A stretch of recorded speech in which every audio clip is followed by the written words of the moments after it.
집착할 것 없는 몸의 작용. 반야신경에서는 신이라고 했습니다만 이 말은 몸 그 자체를 뜻하는 것이 아니라 접촉으로 느끼는 신체의 작용이라는 의미입니다. 몸은 한겨울의 삼배처럼 거친 것보다는 비단처럼 부드러운 느낌에 집착한다는 것이고, 반야신경의 공중, 무신이란 그런 촉감에 집착하지 말라는 가르침인 것입니다. 그런데 제 생각에는 이 촉감에 집착할 정도의 느낌을 갖는 사람은 필경 보는 즐거움과 듣는 즐거움, 먹는 즐거움을 얻은 사람일 것 같습니다. 당장 먹는 것을 해결해야 할 사람이 좋은 옷 사려는 마음을 낼 수는 없는 노릇일 테니까요. 누구나 그렇겠지만 제게도 평생 잊혀지지 않는 가슴 쓰린 과거의 스냅 사진들이 몇 장 있습니다. 제가 초등학교 입학하기 바로 전해 겪은 일이니까 6살 때의 일입니다. 서울역 부근 중림동에 살 때의 일인데, 추석을 며칠 앞두고 잠결에 부리야 소리에 반사적으로 일어나 창문으로 머리를 내밀고 보니 커다란 불길이 집을 삼킬 듯 눈앞에 가득했습니다. 새벽이라 속옷 차림 그대로 신발도 못 신고 그냥 밖으로 뛰쳐나갔습니다. 그리고 멀찌감치해서 우리 집이 불타는 것을 쪼그리고 앉아 구경하고 있었습니다. 잠시 후 한 어른이 팬티 차림으로 오돌오돌 떨고 있는 어린 저에게 얼마나 놀라고 춥겠니 하시며 담요를 한 장 덮어주셨습니다. 그때의 그 포근함은 평생 잊을 수 없을 것 같습니다. 불에 타 재가 되고만 우리 집에는 말 그대로 숟가락 하나 건질 게 없었습니다. 다음날 적십자사에서 냄비 몇 개와 이불을 구호품으로 보내주었습니다. 그때 구호품으로 온 이불이 바로 나일론, 당시에는 나이롱이라 했지요. 이라는 비싼 제품이었는데 매끌매끌한 촉감이 어찌나 신기하고 좋았던지 제 형하고 둘이 뒹굴며 마치 큰 상이라도 받은 것처럼 즐거워하더라는 겁니다. 제가 다 큰 후에 어머님이 눈물을 글썽이며 그 말씀을 하실 때 철없던 어린 자식들이 촉감에 현혹된 즐거움이 얼마나 부모님의 가슴을 멍이 들게 했을까 싶어 참으로 죄송한 마음이 들었습니다. 당시 불을 낸 장본인은 지금은 굴지 제거 회사인 K제가 공장이었습니다. 그럼에도 K제가로부터는 변변한 보상도 받지 못했습니다. 그런데 인연이라는 것이 참 묘해서 지금은 돌아가신 K제가 회장 부인이 제가 주지로 있는 절에 거의 10년 넘게 다니셨습니다. 당신네 조상 제사를 다 제가 지내드렸습니다. 처음 그분이 절에 오셨을 때 저는 과거에 당신의 공장이 불이 나 우리가 보상도 제대로 못 받았는데 그 업으로 부처님이 이제라도 그 과보를 일깨워 주시느라 내게 인연을 주시는구나 하는 생각을 순간 하였습니다. 그러나 그 부인에게는 과거의 인연을 말하지 않았습니다. 말로 이해시켜서 이루어지는 행위는 업을 상쇄시킬 정도의 공덕이 되지 못한다는 것을 잘 알기 때문이었습니다. 그러니 그분에게 따로 보시를 받은 적도 없습니다. 제사 비용도 10만 원이었습니다. 그 정도는 다른 신도들도 내놓는 것이고 제사 비용을 보시라고 할 수는 없는 노릇이니까요.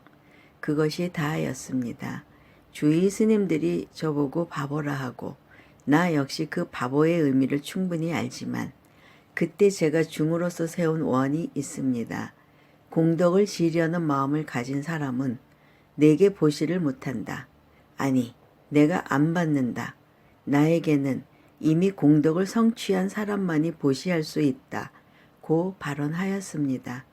과연 그때의 제 발언이 실현된 셈인지는 모르겠습니다. 중 노릇을 거의 30년을 해도 아직도 절 생활비도 채우지 못하고 천막으로 겹겹이 빗물을 막아놓은 요사체에 살고 있으니 말입니다. 어릴 때 나일론 이불 촉감에 빠졌던 저처럼 촉감에 집착하지 말라는 것이 반야신경의 무신이라는 설명을 하다가 뜬금없는 신세 타령이 되어버렸습니다. 집착할 것 없는 뜻의 작용. 현장력 반야신경에서는 뜻의의 작용이라 했습니다. 의는 마음심, 알식, 자와는 그 범주가 다릅니다. 식은 앞서 말씀드렸고 심은 앞으로 설명드려야 하고 지금은 의를 설명하겠습니다. 의는 생각하다, 뜻하다, 이해하다라는 개념의 말입니다. 눈, 귀, 코, 혀, 촉감 등으로 느낀 바를 종합하여 받아들이거나 그러한 대상이 없어도 상상하여 스스로 생각을 일으키는 작용을 말합니다. 신념이라는 것도 여기서 나옵니다. 여자가 공주병에 걸리는 것은 바로 이 의작용이 분수를 모르고 오버한 것입니다. 남자들의 경우 내가 누군데 하며 호언장담하는 사람이 많은데 이것도 의작용이 직권을 남용하는 것입니다. 거룩해 보이는 종교적 믿음의 시발도 실은 대부분의 경우 이 의작용에 의지합니다. 종교적 믿음의 근거를 처음부터 100% 확실하게 인지하여 믿음을 얻는다는 것은 불가능합니다. 부처님도 예수님도 마찬가지였습니다. 두 분 다 어떤 계기와 실천 그리고 시행착오가 있었습니다. 다만 두 분이 우리와 다른 점은 그분들이 1%에서 시작한 것을 직접 확인하고 체험하면서 100%로 완성해내신 분이라면 우리는 100%를 갖고 있다고 착각하며 시작해서 1%도 온전히 자기 것으로 이루지 못한다는 것입니다. 그 두 분은 오히려 당시로서는 종교성과 같은 동기 유발의 요인보다는 기존 사상에 대한 안티 정신으로 세상을 바꿔놓으신 분입니다. 그러면 우리의 신념과 믿음, 꼭 종교적 믿음을 말하는 것은 아닙니다. 이 얼마나 공허한지 말해보겠습니다. 우리는 많은 종류의 믿음 속에서 살아가고 있습니다. 아니, 오히려 그러한 믿음들이 전제되지 않으면 우리의 삶은 엉망이 될 수밖에 없을 것입니다. 일어나자마자 화장실에서 읽는 조간신문이 배달되어 있지 않으면 어떤 생각을 하시겠습니까? 매일 아침에 출근하여 이용하는 지하철 1호선이 예고도 없이 운행되지 않고 점심시간에 음식을 주문했는데 이유 없이 배달이 되지 않는다면 어떤 생각을 하시겠습니까? 이 정도의 믿음에 대한 사소한 배반쯤이야 화를 참으며 하루를 넘기면 잊어버릴 수도 있는 일들이지요. 그러나 우리가 그토록 믿고 또 그렇게 믿기를 종용당해왔던 역사적 믿음과 종교적 믿음의 일부가 허구로 가득 찬 조작된 진실임을 알았을 때는 어떤 기분이 들겠습니까? 저는 고등학교 때의 일이라 아직도 그 당시 의심할 수 없는 믿음으로 가득 찼던 몇몇 역사적 일들을 똑똑히 기억합니다. 영화 실미도로 알려진 1971년 사건도 분명 국민들은 무장공비의 난동이라 믿었습니다. 중앙정보부장이었던 이유락 씨가 1972년 박정희 대통령의 특사로 실은 밀사지만 북한을 방문해 김일성을 만났고 곧 이어 7.4 남북 공동성명이 발표되었을 때 어린 나이였지만 앞으로 전쟁 걱정은 안 해도 되겠구나 라는 믿음이 확고했습니다. 1979년 박 대통령이 김재규에게 총을 맞고 난 후에는 이제 독재 정권이 끝났으니 더 이상의 학생 데모는 구경할 수 없을 것이라 믿었습니다.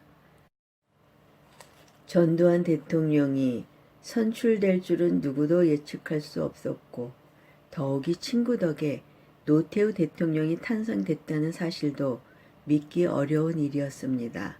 그 후 김영삼, 김대중 두 분이 차례로 대통령이 될 줄도 믿을 수 없었던 일이고 더더욱 그들이 자신들 일생의 정적이었으며 역설적으로 그래서 자신들의 정치적 목적을 이룰 수 있는 단초를 준 박정희보다 독재 빼놓고는 대한민국 국민을 위해 잘한 것이 거의 없다는 것도 믿기 힘든 일입니다. 국가 단위를 넘어 세계적 차원에서도 믿음의 허망함은 여실히 증명할 수 있습니다. 일본의 위안부는 없었다 라든지 독도는 일본 땅이다 라는 그들의 믿음을 우리는 어떻게 받아들여야 할까요? 미국의 이라크 침공 시 분명히 했던 세계를 대상으로 한 부시의 미국적 믿음, 즉 대량 살상 무기 운운과 인류 평화의 중대한 위협 운운을 지금 우리는 얼마나 믿어야 할까요? 이러한 것이야 역사적 사실이고 또 기록되는 문서가 있으니 그 당시의 믿음이 잘못된 것이었다는 사실이 언젠가는 아니 몇십 년, 많아야 몇백 년 후면 밝혀질 수도 있다는 믿음을 가질 수도 있습니다. 이처럼 우리 모두에게 직접적인 영향을 주는 정치, 경제에 대한 문제는 객관적 잣대가 통할 여지가 있습니다.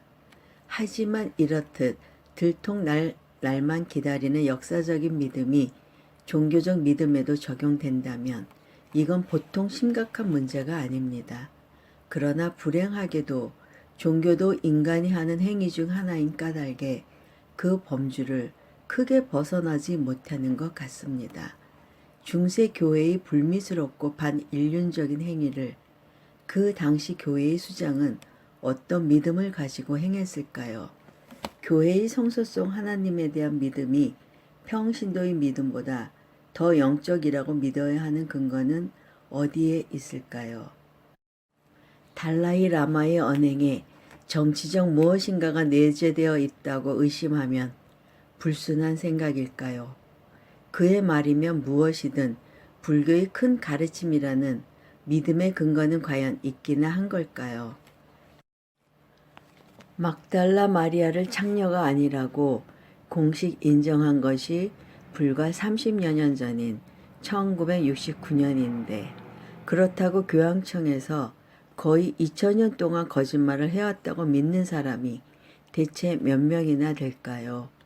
절에서 행하는 불사 중 천불, 만불 봉안 불사는 예배 대상으로서의 불상을 모시기 위함이 아니라 단순히 법당을 짓는다고 공고하면 시주가 잘 안되고 부처님을 봉안하며 이름을 새겨 주어야 시주가 잘 되기 때문에 법당을 짓고 절의 재정을 마련하기 위해 준비한 방법임을 말하면 이 또한 불교에 대한 믿음을 손상시키는 것일까요? 신도들에게 솔직히 입장을 설명하고 순수하고 진정한 믿음에 의지하면 왜 불사가 이루어지지 않는 지경에 이르렀는지, 앞으로 언제까지 이런 편법을 써야만 하는지 승속을 막론하고 깊이 반성해야 할 우리의 부끄러운 모습임을 굳이 숨기지 않겠습니다. 가장 쉽고 확실한 복음의 전파, 다시 말해 전지전능하신 하나님과 기독교를 가장 확실하게 인식시키는 방법은 일단 믿음을 갖고 기도하는 모든 이에게 당신의 모습이나 예수의 모습 혹은 천사의 모습을 보여줘야 하는 것이 아닐까요? 불교의 관세음 보살은 모든 중생을 구제하십니다. 그런데 기독교인의 기도에는 관세음 보살이 현현한 적이 왜 한 번도 없을까요? 어이쿠, 너무 거창해졌습니다. 그러나 말이 나온 김에 한번 냉정히 의해 봅시다.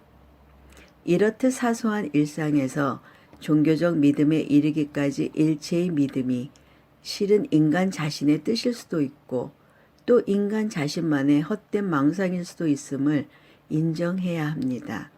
종교적 탈을 쓴 위선보다 믿음을 저버린 양심이 더 종교적일 수 있습니다. 저버린다는 것은 초월을 의미하기 때문입니다. 이제 스스로 생각해 보십시오. 지금 이 순간 의작용으로 마음속으로 확신하고 있는 신념과 믿음이 과연 믿을 만한 것인가? 라고 말입니다. 이것이 반야신경에서 공중무의라 한 것입니다. 유엔에서 전 세계를 대상으로 설문조사를 했다. 질문은 딱 한 가지였다. 지금 다른 나라에서 벌어지고 있는 식량 부족 문제의 해결책이 있다면 정직한 의견을 부탁드립니다. 설문은 엄청나게 실패했다. 아프리카에서는 식량이 뭔지 몰랐고 서유럽에서는 부족이란 단어를 몰랐다. 동유럽에서는 의견의 뜻을 몰랐고 중동에서는 해결책이 뭔지 몰랐다. 남미에서는 부탁이라는 걸 몰랐고 아시아에서는 정직한이라는 뜻을 몰랐다. 그리고 미국에서는 다른 나라들이라는 게 뭔지 몰랐다. 무색 성향 미촉법 6가지 감각의 뿌리와 대상. 지금까지 설명드린 안이 비설신의를 육군이라고 합니다. 뿌리 근자를 쓰는 게 재미있는데 감각의 제1선이고 각 기관의 뿌리라 생각하면 수긍이 갑니다. 도표를 하나 만들겠습니다. 육군 더하기 육경은 12처. 아는 색, 눈으로 대상인 물질을 인식. 이는 성, 귀로 대상인 소리를 인식. 비는 향, 코로 대상인 냄새를 인식. 설은 미, 혀로 대상인 맛을 인식. 시는 촉, 몸으로 대상인 감촉을 인식. 의는 법, 생각으로 무형, 유형의 대상을 인식. 쉽게 이해하실 수 있을 겁니다. 색, 성, 향, 미, 촉, 법은 육경이라 하며 경계 경자를 쓰는 의미는 나와 생각의 대상인 바깥의 무엇이 부딪히는 경계 지점이기 때문이라고 편하게 새기셔도 좋습니다. 그러나 선적인 언어로 지금의 경계가 어떠냐는 지금 내 마음의 상태가 어떠하냐라는 의미가 되기도 합니다. 이제 당면한 문제는 육군의 마지막인 의의 작용을 일으키는 대상을 법이라 한 것을 이해하는 것입니다. 그리고 반야신경에서 공중, 무법이라 한 문제도 마찬가지입니다. 여기서부터는 생각을 잘 가다듬을 필요가 있는데 왜냐하면 지금 말하고자 하는 법을 진리의 법, 즉 불법을 지칭하는 말과 혼동하지 말아야 하기 때문입니다. 시각의 대상이 사물이고 청각의 대상이 소리이듯이 그냥 생각을 일으키는 대상을 법이라고 부르는 것입니다. 이런 개념으로 이해하면 번뇌도 망상도 그 대상이 법이요 진리라 생각을 일으키는 대상도 법이 되는 것입니다. 다만 진리라 생각하는 것을 법이라 한다는 말과 그 법이 곧 진리다 하고는 전혀 별개의 문제란 말씀인데 좀 헷갈리실 겁니다. 이럴 땐 적절한 비유를 들어 설명하라고 부처님은 제자들에게 말씀하셨습니다. 저도 어떤 이는 인정하지 않을는지 몰라도 겉으로는 출가를 했고 주민등록에도 중으로 되어 있으니 부처님 제자라 우길 수 있을 터이므로 스승의 가르침을 따라 보겠습니다. 몇 년 전인가 민통성 근처에서 집단 생활을 하는 사이비 종교 집단에서 사람이 죽어도 교주 말대로 생수인지 무슨 물인지를 뿌리면 썩었던 시신도 부활한다며 그대로 보관해서 우리에게 큰 충격을 준 적이 있었습니다. 반야신경과 연관지어 설명하면 그 사람들의 생각의 대상인 물 뿌리면 부활, 이 바로 이런 의미의 법이 되는 겁니다. 그러니 여기서의 법은 불법이니 진리니 하는 차원의 법을 말하는 것이 아니라 생각의 대상으로서의 정신적으로 존재한다고 확신하는 유형, 무형의 그 무엇을 법이라 한다는 말씀입니다. 이 부분을 확실히 해 두어야 뒤 불법의 깊이와 깨달음의 단계 등을 설명할 때 지금이 법이라는 말과 혼동하지 않습니다. 다시 한번 확인해 두자면 보통 사람들은 경전에서 법이라는 용어를 쓰니 당연히 불법과 진리의 법을 의미하는 것이겠지 하고 생각하는데 이런 선입관을 버리란 말씀입니다. 반야심경에서의 공중, 무법은 이렇듯 법에도 다시 말해 생각을 일으키는 눈에 보이지 않는 대상과 관념에도 집착하지 말라는 깊은 뜻이 있는 것입니다.